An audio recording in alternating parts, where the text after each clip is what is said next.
जय हिंद साथियों, SB classes आपके लिए लेकर आया है एक नया टेस्ट जो प्रीवियस ईयर क्वेश्चन है उनका shift wise solution short trick के साथ। ठीक है, एसएससी जीडी के जो फरवरी के अंदर एग्जाम है उसमें मोस्ट इंपॉर्टेंट ये आपके लिए साबित होंगे। आप प्रश्नों का लेवल चेक कर सकते हैं कि आपके एग्जाम में किस तरीके के प्रश्न पूछे जाते हैं। ठीक है, ज़्यादा हार्ड लेवल के प्रश्न करोगे तो वो एग्जाम में तो आने नहीं है, बाकी अपना ज्ञान भले ही बढ़ा सकते हो। ठीक है, तो जो अपने एग्जाम में आते हैं उस लेवल के प्रश्न आपको करने हैं। ठीक है, तो चलिए देखिए, डेली क्लासेस आपको 11:15 बजे मिल जाती है। क्लास की लिंक और क्लास की पीडीएफ, इस क्लास की जो पीडीएफ है वो आपको मिलेगी एसबी क्लासेस 01 टेलीग्राम पर सर्च कर लेना या डिस्क्रिप्शन में लिंक है उससे जुड़ जाना। और एसबी क्लासेस के ऊपर टारगेट बैच है वो शुरू हो गई हैं, जिनमें आपको daily test series, PYQ, physical सारा कुछ करवाया जाता है। आप सिंपली इस नंबर पर कांटेक्ट कर सकते हैं। ये हमारी 21 फरवरी 2000 शिफ्ट नंबर 2, ये शायद शिफ्ट है वो गलत लिखी हुई है तो पेपर 21 तारीख का ही, लेकिन ये शिफ्ट थोड़ी गलत लिखी हुई है।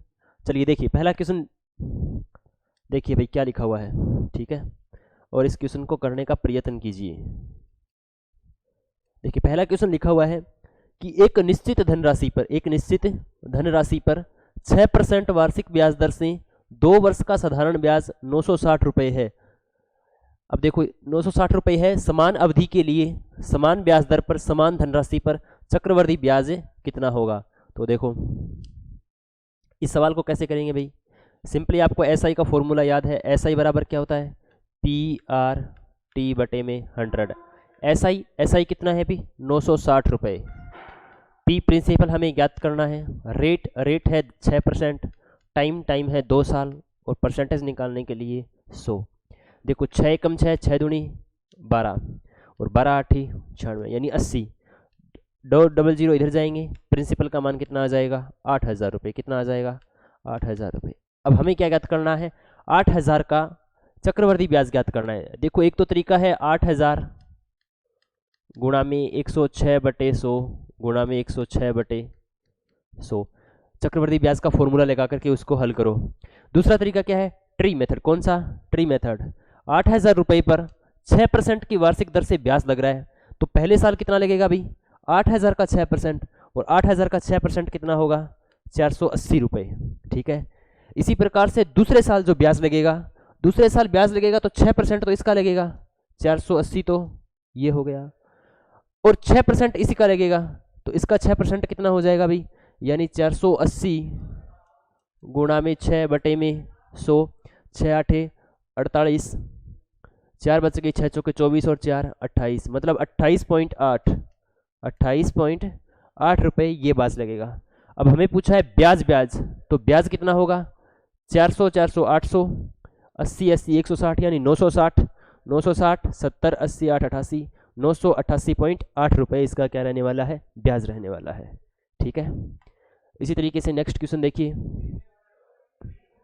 ये लिखा हुआ है कि अनुराग ने एक रेफ्रिजरेटर 30% की हानि पर 2,80,000 रुपये में बेचा। यदि वह 25% का लाभ कमाना चाहता था तो उसे रेफ्रिजरेटर किस कीमत पर बेचना था। तो बताओ भाई, रेफ्रिजरेटर 30% की हानि पर बेचा गया, इसका मतलब जो कीमत थी वो कितने परसेंट की ली गई, 70% की, और 70% की वैल्यू कितनी है 28,000 रुपये। कितनी है 28,000 रुपये। तो यहाँ से 10% की वैल्यू कितनी आ जाएगी भाई, 7 का भाग देंगे इधर और इधर भी 7 का भाग देंगे, तो 10% की वैल्यू कितनी आ जाएगी 4000। इसका मतलब टोटल 100% की वैल्यू कितनी आ जाएगी 40,000, यानी उस वस्तु का जो वास्तविक मूल्य था वो कितना था 40,000 रुपये था। कितना था 40,000 रुपये था। सवालों को सवालों की तरह कीजिए, ठीक है ना, ऐसा नहीं है कि जो रटाया मेथड है उसी तरीके से करो। अगर आपको मेथड नया मिलता है तो आप उस नए मेथड से करो, क्या पता वो सरल ही हो जाए। अभी देखिए मैं इस सवाल को आपको 2 सेकंड में करके दिखाता हूँ। यदि वह 25% का लाभ कमाना चाहता है तो 40,000 रुपये पर 25% का मतलब 40,000 का 25% कितना होगा 40,000 का 25%। ठीक है, 25 से कम 25, 25 चौके 100, 4 से काटोगे 10,000। यदि वह उस पर कितने रुपए का 10,000 रुपये का प्रॉफिट कमाना चाहता है तो उसे कितने में बेचना पड़ेगा भाई, प्लस 10,000, कितने 50,000 रुपये में उसको बेचना पड़ेगा। ऑप्शन नंबर सी हमारा क्या रहने वाला है, बिल्कुल सही रहने वाला है। ठीक है, इसी तरीके से अब देखिए इस सवाल को थोड़ा सा अगर करते तो कैसे करते, ठीक है मैं आपको बताता हूँ। ओरली भी कर सकते थे इसको। देखो अनुराग ने एक रेफ्रिजरेटर 30% की हानि पर 28,000 रुपये में बेचा। 30% की हानि मतलब 70%। 70% की वैल्यू कितनी है 28,000। 10% की वैल्यू कितनी आ जाएगी 4,000। 100% की वैल्यू कितनी आ जाएगी 40,000। अब 40,000 रुपये पर 25% का लाभ कमाना चाहता है। 25% कितना होता है अभी 1/4 कितना होता है 1/4, यानी 40,000 का कौन सा हिस्सा चौथा हिस्सा 10,000। 10,000 का लाभ कमाना चाहता है तो कितने में बेचेगा 50,000 में। ठीक है आगे देखिए नेक्स्ट। किसी निश्चित राशि पर 3 वर्षों का साधारण ब्याज 1782 रुपये है तो 10 वर्षों का कितना होगा। भाई साधारण ब्याज में क्या रहता है बराबर रहता है, जो परसेंटेज रेशियो है रेट है वो बराबर रहती है।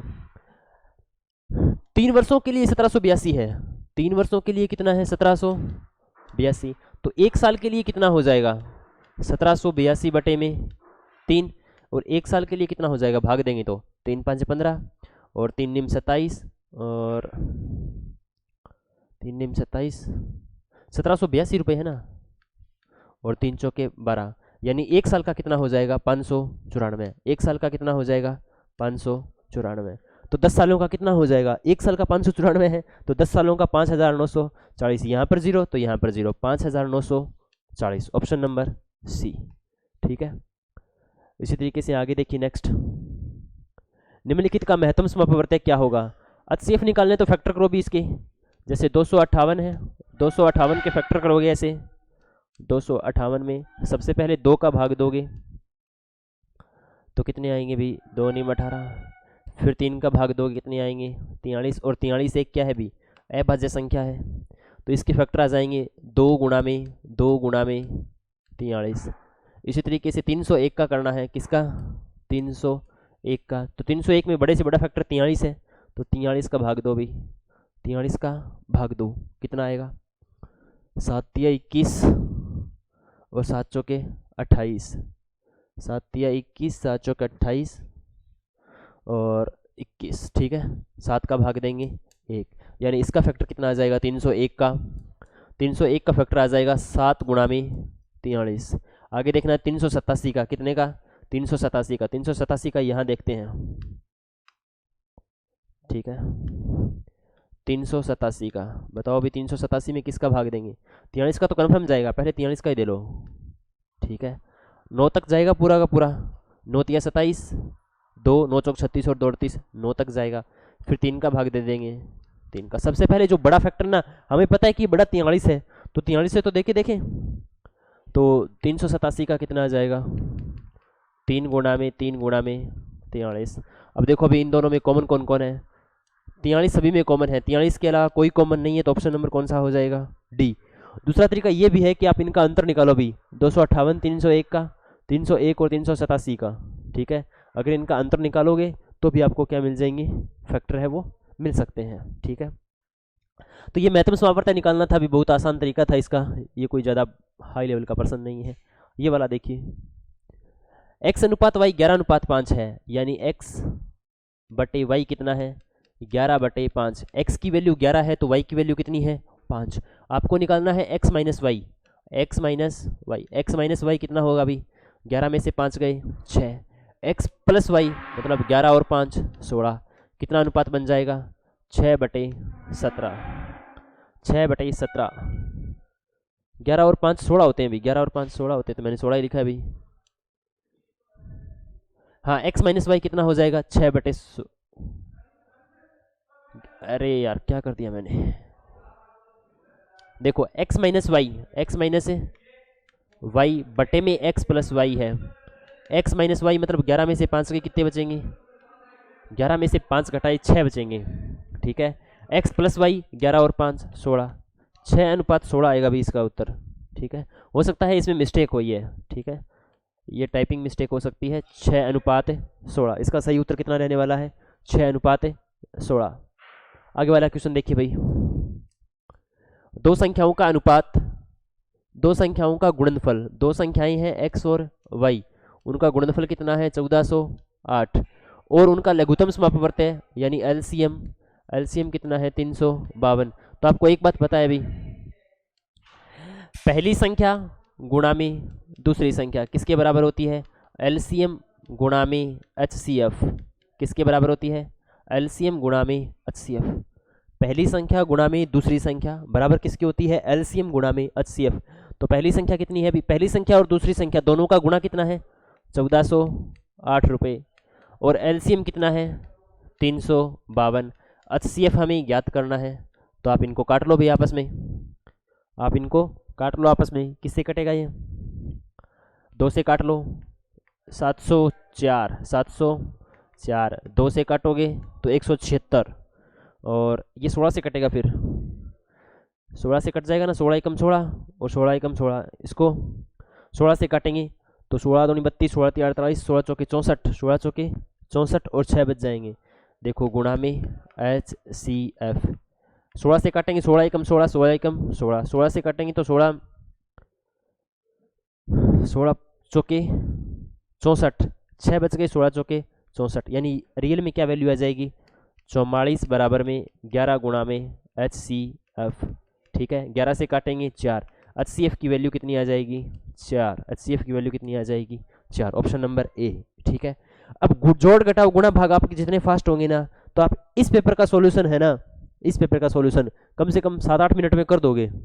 ठीक है, और वैसे भी अगर आपके थोड़े से कॉन्सेप्ट भी क्लियर होने चाहिए भी, जैसे इस सवाल में देखिए ये क्या लिखा हुआ है, अमर सचिन से 10% अधिक है, यानी इनकी जो इफिशियंसी है ना, किसकी, अमर की इफिशियंसी और सचिन की इफिशियंसी। इफिशियंसी का मतलब कार्य करने की क्षमता, और कार्य करने की क्षमता 10% अधिक है। 10% का मतलब कितना होता है अभी 1/10, यानी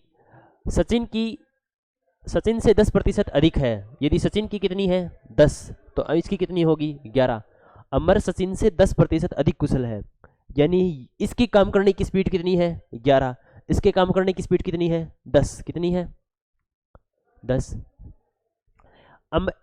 सचिन अकेले किसी काम को 44 दिनों में कर सकता है, तो आपको वो फॉर्मूला याद है ना MDH वाला, कि मैन पावर और दिन किसके बराबर होते हैं, M2D2 के बराबर होते हैं। काम दोनों का एक ही है तो 1-1 हो जाएगा। अब देखो अमर की इफिशियंसी कितनी है 11, अमर काम कितने दिनों में करता है, हमें तो पूछा गया है, मान लो अमर काम x दिन में करता है। M2 मतलब दूसरा आदमी एक दिन में कितनी पावर लगाता है 10, इसको दिन कितने लगते हैं 44, तो x का मान कितना आ जाएगा 10 गुणा में 44 भाग में 11, 11 एकम 11, 11 चौके 44, x का मान कितना आ जाएगा 40, यानी अमर को कितने दिन लगेंगे 40 दिन लगेंगे, ऑप्शन नंबर ए। ठीक है, इसी तरीके से नेक्स्ट देखिए, निम्नलिखित में से कौन सी संख्या 9 से विभाज्य नहीं है। 9 से विभाज्य नहीं है तो इसका क्या करेंगे भाई, अंकों का योग देखेंगे कि 9 से भाग जा रहा है या हमें क्या करना चेक होता है, अंकों का योगफल 9 से विभाजित होता है या नहीं होता। तो देखो अंकों का योगफल करो, देखो 7 और 3 10, 10 और 8 18, 18 और 9 27, भाग चला जाएगा। देखो 7 और 7 14, 14 और 5 19, 19 और 8 कितने हो गए भाई 19 और 8 27, इसमें भी चला जाएगा। 8 और 4 12, 12 और 6 18, इसमें भी चला जाएगा। 6 और 3 9, 9 और 8 17, 17 और 5 22, किस में भाग नहीं जा रहा भाई, देखो बाकी में 27 में भाग जा रहा है, 27 में भाग जा रहा है, 18 में भाग जा रहा है, 22 में नहीं जा रहा, मतलब 3658 में 9 का भाग है वो नहीं जाएगा। आगे देखिए, अभी इस वाले प्रश्न को कैसे करते हैं अभी, 0.41 के ऊपर बार है और निम्नलिखित में से कौन सी संख्या है वो 9 से विभाज्य नहीं है। तो ऐसे सवालों को कैसे करते हैं, 9 से विभाज्य नहीं है तो ऐसे सवालों को पहले तो लिखते हैं जितना है उतना का उतना। जैसे 41 का तो क्या लिख दिया 41, 41 का तो क्या लिख दिया 41। फिर जितनों के ऊपर बार नहीं है, जितनों के ऊपर बार नहीं है उनको घटाते हैं, तो इसको घटा दिया, ये 1 के ऊपर बार नहीं थी तो 1 को घटा दिया भाग में। अब जितनों के ऊपर बार है उतने क्या लगाते हैं 9, और जितनों के ऊपर बार नहीं है उतने क्या लगाते हैं 0। 41 में से 4 घटाओ कितने आएंगे 37/90, 37/90, ऑप्शन नंबर सी। जैसे और देखो कोई संख्या, जैसे 0.527 और इसके ऊपर बार है, ठीक है, तो इसको कैसे करेंगे भाई, इसको करेंगे, पहले तो संख्या की संख्या लिखेंगे, फिर जितनों के ऊपर बार नहीं है उतने घटा देंगे, फिर जितनों के ऊपर बार है उतने 9 लगाएंगे, जितनों के ऊपर बार नहीं है उतने 0 लगाएंगे। सिंपल सा कॉन्सेप्ट है, घटा दो, वही आपका क्या रहने वाला है, उत्तर रहने वाला है। ठीक है, आगे वाला प्रश्न देखिए कि यदि दो संख्याओं के बीच का अंतर उनके योग का 30% है तो बड़ी संख्या और छोटी संख्या का अनुपात क्या होगा। देखो, यदि दो संख्याओं के बीच का अंतर यानी x माइनस वाई, दो संख्याओं के बीच का अंतर उनके योग का 30% है, मतलब 30/100। ठीक है, तो इसका मतलब x माइनस वाई बटे में x प्लस वाई कितना आ गया, अभी 0 से 0, 3/10। हमें क्या बताना है, x और y की वैल्यू बतानी है। यदि हमें x की वैल्यू बतानी है तो दोनों को जोड़ के 2 का भाग दे देंगे, 10 और 3 13, 13/2। ठीक है, और इसी तरीके से यदि y की वैल्यू बतानी है तो दोनों को घटाएंगे, 10 में से 3 घटाएंगे 7, 10 में से 3 घटाएंगे 7, और कितने का भाग दे देंगे, 2 का। ठीक है, तो यही हमारा अनुपात रहने वाला है। हमें पूछा है x अनुपात y, यानी 13/2 अनुपात 7/2, 2 से 2 कैंसिल, कितना आएगा, 13/7, कितना आएगा, 13/7। ठीक है, बिल्कुल इजी सा क्वेश्चन है भाई। ठीक है, लेकिन प्रश्न इजी आएंगे, लेकिन हमें ये देखना है कि हम उसको कर कितनी देर में रहे हैं। अगर देखो, इसी प्रश्न को अगर छठी क्लास के बच्चे को दो ना तो वो भी कर लेगा, लेकिन हमें ये पता होना चाहिए कि स्पीड कैसे होगी इस वालों की। ठीक है, देखो, किसी वस्तु पर 50% छूट कितनी, 50%, 50% का मतलब 50/100, और छूट हमेशा किस पर दी जाती है, MRP पर। इसका मतलब यहाँ पर जो MRP है वो कितनी है, 100, और बेचा कितने में जा रहा है अभी, 50 रुपए की छूट दे दी तो 50 रुपए में बेचा जाएगा, यानी SP कितना है, 50 रुपए। आगे देखो, छूट देने के बाद 50% का लाभ होता है, यानी लाभ कितने का होता है, लाभ हो रहा है 50% का।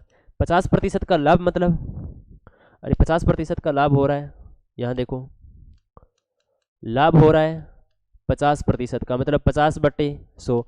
लाभ हमेशा किस पर होता है, क्रय मूल्य पर। एक बात बताओ, 100 रुपए की वस्तु पर 50 रुपए का लाभ होगा तो बेचेगा कितने रुपए में, 150 रुपए में। अब देखो, यहाँ पर तो हमारा SP कितना आ रहा है, 150 रुपए, और CP कितना है, 100। यहाँ पर देखो, यहाँ पर तो SP आ रहा है 150 रुपए और CP आ रहा है 100 रुपए। तो यहाँ पर SP 50 है, यहाँ पर SP 150 है, तो दोनों को बराबर करो, क्योंकि एक ही वैल्यू के 2 SP नहीं हो सकते। तो यहाँ पर 50 है, यहाँ पर 150, इसको 150 बनाने के लिए 3 से गुणा और इसको 3 से गुणा, तो MRP 100 की जगह कितनी हो जाएगी, 300 रुपए, और SP कितना हो जाएगा, 150 रुपए, और CP कितना हो जाएगा, 100 रुपए। अब देखो, तुम हमें पूछ रहा है कि यदि कोई छूट नहीं दी जाती है तो लाभ प्रतिशत क्या होगा। कोई छूट नहीं दी जाती है, इसका मतलब CP कितना है, 100 रुपए, MRP कितनी है, 300 रुपए। 100 रुपए की वस्तु 300 रुपए में बेची जाएगी अगर कोई छूट नहीं दी जाएगी तो। यदि 100 रुपए की वस्तु 300 रुपए में बेची जा रही है तो लाभ कितने का हो रहा है, 200 रुपए का, और हो का किस पर रहा है अभी, CP पर। CP कितना है, 100, परसेंटेज निकालने के लिए गुणा में 100, 100 से 100 कैंसिल, कितना आएगा, 200, कितना आएगा, 200। Option number D. ठीक है, बिल्कुल आसान सा प्रश्न था। आगे देखिए नेक्स्ट क्वेश्चन। देखो, हमें थोड़ी सी अगर तुलना करानी आती है ना तो पेपर को कम से कम 7 या 8 मिनट में उड़ा देंगे। ठीक है, तो पेपर को 7 या 8 मिनट में उड़ा देंगे। देखो, यदि किसी वस्तु का अंकित मूल्य 4500 रुपये है, कितना है, MRP 4500 रुपये है, और विक्रय मूल्य का मतलब SP, और SP कितना है, 3900 रुपये, कितना है, 3900 रुपये। अब देखो मेरे भाई, MRP 4500 रुपये है, SP 3900 रुपये है, तो छूट कितनी होगी।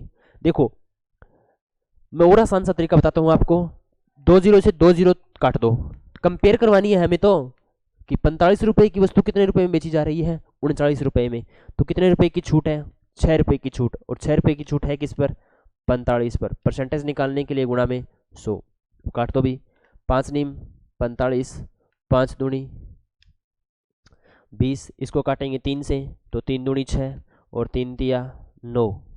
ठीक है, 3 तिया 9, यानी 20 दूनी 40, 40/3, छूट कितने की है? 40/3 की। छूट कितने की है? 40/3 की। छूट क्या है? छूट 40/3% की है। छूट किसकी है? 40/3% की है, मतलब 40/3 की है छूट, परसेंट की है। 40/3% की छूट है। अब छूट होगी किस पर? 4500 पर। तो 4500 का 40/3% कितना होगा भाई? बताओ। 3 से काटेंगे तो 15, 15 चौके 60। कितने रुपए की छूट होगी? 600 रुपये की। कितने रुपए की छूट होगी? 600 रुपये की। हम छूट है वो 45 पर निकाल रहे हैं, तो 2 जीरो मत लगाओ आप, ठीक है, ताकि कन्फ्यूजन नहीं हो। दोबारा देखो सवाल को। एमआरपी थी, एसपी था, हमने 45, 2 जीरो हटा दिए, इनमें से पहले ही हटा दिए, ठीक है। 4500 से 2 जीरो पहले ही हटा दिए। अब देखो 45 रुपए की वस्तु 39 रुपए में बेची जा रही है, तो छूट कितने की? 6 की। छूट है किस पर? 45 पर। परसेंटेज निकालने के लिए गुणा में 100, मतलब 40/3% की छूट है। 40/3 की छूट है किस पर? 45 पर। तो कितने रुपए की छूट है? 600 रुपये की छूट है, ठीक है। आगे वाला सवाल देखिए, ये वाला सवाल भी बढ़िया है भी, बताओ करके। देखो W और X मिलकर के, W और X मिलकर के एक काम को 40 दिन में पूरा करते हैं। W और X मिलकर के एक काम को 40 दिन में पूरा कर सकते हैं।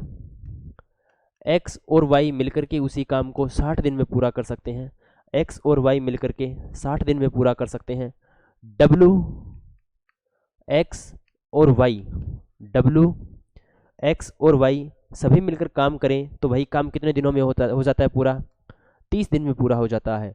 W X और Y मिलकर के काम करे तो कितने दिनों में पूरा हो जाता है? 30 दिनों में पूरा हो जाता है। तो टोटल काम कैसे निकलेगा अभी? टोटल काम निकलेगा एलसीएम से। किससे? एलसीएम से। और एलसीएम कितना आएगा? 120।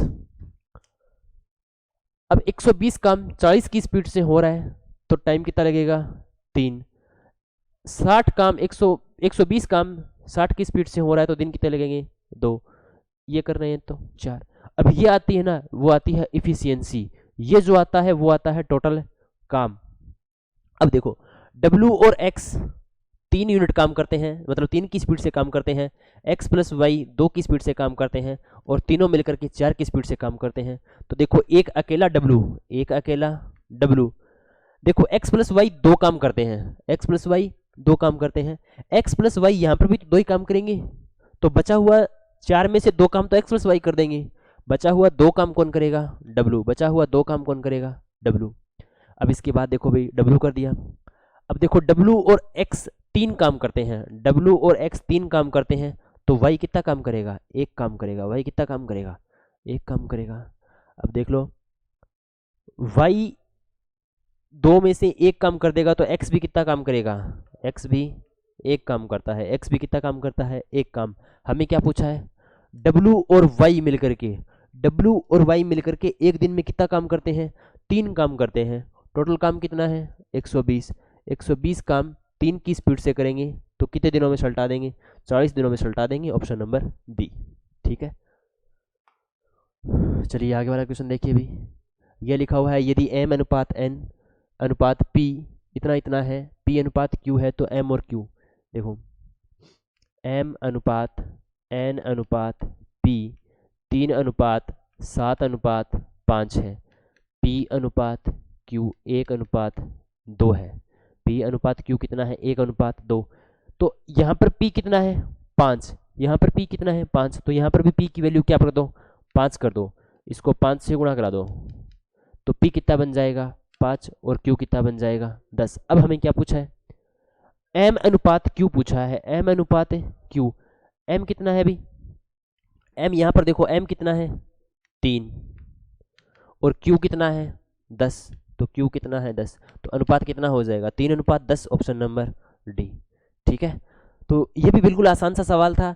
सवाल सारे के सारे एसएससी जीडी के अंदर बिल्कुल आसान आते हैं, लेकिन हमें क्या है, थोड़ी सी स्पीड के साथ जाना होता है, ठीक है। अब देखो जैसे ये वाला प्रश्न है, बिल्कुल मतलब पढ़ते ही हो जाएगा, ठीक है। देखो सारे पेपर ऐसे नहीं आते, तुम मत सोचना कि ये पेपर इतना आसान है, हो सकता है ये कोई शिफ्ट इजी हो, ठीक है। अगर मैं अपनी तरफ से ऐसे प्रश्न लेके आता ना तो फिर तुम पता नहीं क्या करते। लेकिन ये सारे के सारे क्या है? PYQ हैं। एक कक्षा में 30 छात्रों की औसत आयु 20 वर्ष है, यदि प्रत्येक छात्र की औसत आयु 5 वर्ष की वृद्धि की जाए तो औसत आयु में कितने की वृद्धि हो जाएगी? औसत आयु में भी कितने की वृद्धि हो जाएगी? 5 की वृद्धि हो जाएगी। कितने की? 5 की। औसत के अंदर वृद्धि बराबर होगी अगर प्रत्येक छात्र के अंदर हो रही है। प्रत्येक छात्र के अंदर यदि x की वृद्धि हो रही है तो औसत भी कितना बढ़ जाएगा? x। प्रत्येक छात्र यदि x घट रहा है तो औसत भी कितना घट जाएगा? x। प्रत्येक छात्र को यदि y से गुणा करवाया जा रहा है तो औसत भी कितना हो जाएगा? y गुणा। और प्रत्येक छात्र यदि y से विभाजित हो रहा है तो औसत भी y से क्या हो जाएगा? विभाजित हो जाएगा। ठीक है, नेक्स्ट क्वेश्चन देखिए।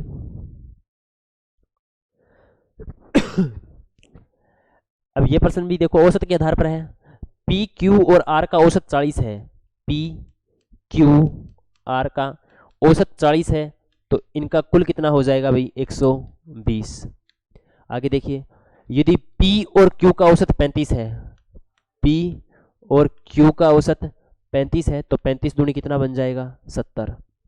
क्यू और आर का औसत 45 है, क्यू और आर का औसत 45 है तो दोनों का कितना हो जाएगा? 90। हमें किसका मान बताना है? क्यू का बताना है, तो क्यू का मान यहां से निकल जाएगा भाई। देखो पी क्यू आर 120 है, पी और क्यू कितना है? पी और क्यू 70 है तो आर कितना हो जाएगा भाई? आर हो जाएगा 120 माइनस में 70, और 120 में 70 घटाएंगे तो कितना बन जाएगा? 50। यानी आर कितना है? 50। आर यदि 50 है तो क्यू कितना हो जाएगा भाई? 90 माइनस 50। क्यू का मान कितना हो जाएगा? 40। Option number B. ठीक है, अगर थोड़ी सी कैलकुलेशन स्पीड फास्ट है तो आप इसको ओरली कर सकते हैं। ठीक है, बाकी सवाल क्या है? बिल्कुल आसान। ये देखो, एक घड़ी 6,000 रुपये में खरीद करके 5500 रुपये में बेची गई तो हानि कितनी होगी? बताओ भाई। 6,000 रुपये की वस्तु 5500 रुपये में बेची गई तो हानि कितने रुपए की? 500 रुपये की। और ये हानि हो किस पर रही है? 6,000 रुपये पर। हमें ये पता करना है कि मतलब ये आपके कॉन्सेप्ट चेक करना चाहता है कि आपको हानि पता है क्या किस पर निकाली जाती है? क्रय मूल्य पर निकाली जाती है या विक्रय मूल्य पर निकाली जाती है? तो देखो 3 जीरो से तो 3 जीरो कितना बच गया? 50/6। 50/6, 6 8 48, मतलब 8.33%। 8.33%। आगे देखिए, आगे वाला सवाल है कि यदि एक कार 50 किलोमीटर प्रति घंटा की गति से 150 किलोमीटर की यात्रा करती है तो आपको एक फॉर्मूला बताया था अभी मैंने, ऐसे वैसे जिसको आता है ना वो इसको मतलब देखते ही कर देगा। DTS। यदि हमें डिस्टेंस निकालनी हो तो टाइम और स्पीड का मल्टीप्लाई, यदि हमें टाइम निकालना हो तो डिस्टेंस और स्पीड का भाग देना, स्पीड निकालनी हो तो डिस्टेंस और टाइम का भाग देना। देखो 50 किलोमीटर प्रति घंटा, SP मतलब स्पीड कितनी है इसकी? स्पीड है 50 किलोमीटर पर हावर। गति से 150 किलोमीटर की यात्रा करती है तो 150 किलोमीटर की यात्रा करती है तो मतलब डिस्टेंस कितनी है इसकी? 150 किलोमीटर। कितनी है? 150 किलोमीटर। हमें क्या निकालना है? टाइम। अब टाइम क्या होता है अभी? Distance over speed. डिस्टेंस कितनी है? 150। स्पीड कितनी है? 50। तो कितने घंटे लगेंगे? 3 घंटे लगेंगे। कितने घंटे लगेंगे? 3 घंटे लगेंगे। Option number A. ठीक है, आगे देखिए नेक्स्ट क्वेश्चन। 1 किलोग्राम गेहूं के मूल्य में 50% की वृद्धि हुई। 50% की वृद्धि हुई और यह वृद्धि 25 रुपए की है तो प्रति किलो गेहूं की नया मूल्य क्या होगा? 1 किलो गेहूं का मूल्य 50% है, 50% की वृद्धि हुई है। 50% का मतलब कितना होता है भाई? 1/2।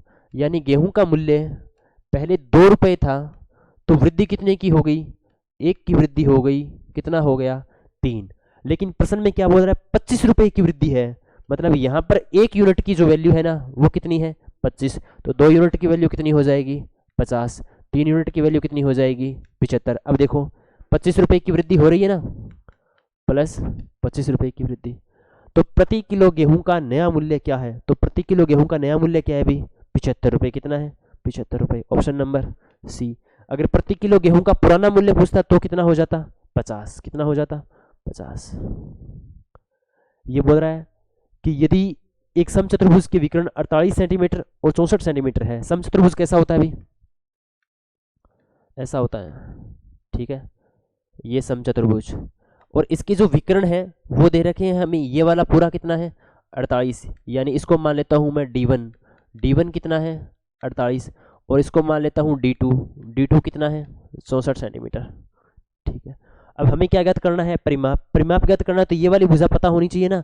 समचतुर्भुज की चारों भुजाएं आपस में क्या होती हैं, बराबर होती हैं, आमने सामने की भुजाएं क्या होती हैं, बराबर होती हैं।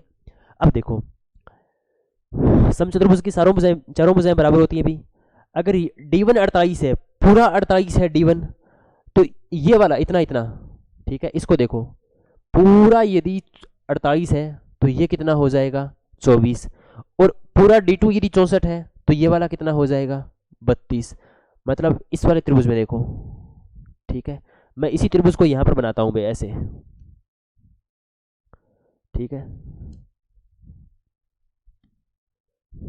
इसको देखो दोबारा, ये है ऐसे, ठीक है, ये हमारे पास कितना है 24, और ये हमारे पास कितना है 32। हम जानते हैं कि समचतुर्भुज के जो विकर्ण होते हैं वो एक दूसरे को 90 डिग्री पर प्रतिच्छेदित करते हैं, ये 90 डिग्री, तो ये क्या बन गया, समकोण त्रिभुज बन गया।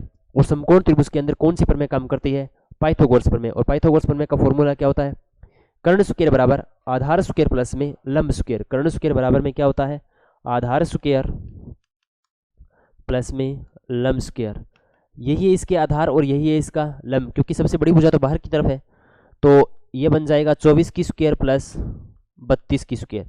24 की स्क्वायर कितनी होती है भाई 576, और 32 की स्क्वायर कितनी होती है 1024, ये कितना बन जाएंगे 1600, कितने बन जाएंगे 1600। कर्ण स्क्वायर का मान कितना आ गया 1600, तो बताओ भाई कर्ण का मान कितना आ जाएगा √1600, यानी कर्ण का मान कितना आ गया अभी 40, कर्ण का मान कितना आ गया 40, यानी ये वाली भुजा कितनी है 40, ये वाली भुजा 40 है तो ये वाली भुजा भी कितनी 40, ये वाली भुजा भी कितनी 40, ये वाली भुजा भी कितनी 40, सारी कितनी है 40 40 है, तो परिमाप कितना हो जाएगा 4 गुणा में 40 बराबर कितना 160। ठीक है, सवाल आया भी समझ में। देखो मैंने बहुत ही मतलब बढ़िया ट्रिक से बताए हैं आपको सारे के सारे सवाल, ऐसा कोई सवाल नहीं है जिसमें मैंने कोई लंबा मेथड लगाया हो, लंबा जोड़ घटाव गुणा भाग किया हो, इसमें थोड़ी कैलकुलेशन नहीं आई, वरना मैं आपको जोड़ घटाव गुणा भाग करने की भी आपको क्या बता देता, ट्रिक बता देता, तो उससे सरल हो जाते। ठीक है, तो अब जो हम सॉल्यूशन कर रहे हैं ना, अगर किसी बच्चे की मतलब मैथ वीक है, ठीक है, उसको जोड़ घटाव करने में दिक्कत आती है, सवालों के कॉन्सेप्ट आते हैं लेकिन जल्दी नहीं आते, तो वो इस सीरीज से जुड़ करके कर सकता है। ठीक है, देखो अभी तक हमने लगभग 6 7 8 से ज़्यादा मतलब कर लिए हैं पेपर, और जब तक आपके एग्ज़ाम होंगे तब तक ये सीरीज कंटिन्यू चलेंगी। ठीक है, सारे के सारे पेपर आपको शिफ्ट वाइज सॉल्यूशन करवाए जा रहे हैं शॉर्ट ट्रिक के साथ, और इस क्लास की पीडीएफ है वो मिलेगी आपको एसपी क्लासेस 01 टेलीग्राम पर, और पीडीएफ के लिए और क्लास के लिए आप एसपी क्लासेस यूट्यूब को सब्सक्राइब करना नहीं भूलें। इसके अलावा यदि कोई बच्चा एसएससी जीडी की ऑफलाइन तैयारी कर रहा है तो इसके लिए टारगेट बैच शुरू हो गए हैं एसपी क्लासेस के ऊपर, तो आप सिंपली इस नंबर पर दिए गए नंबर पर आप कांटेक्ट कर सकते हैं। ठीक है, ऑफलाइन क्लास के अंदर आपको निःशुल्क तैयारी करवाई जाएगी पूरे विद टेस्ट सीरीज के साथ। ठीक है, तो आप इससे जुड़ना नहीं भूलें। बाकी आज की क्लास के लिए थैंक यू, जय हिंद जय भारत।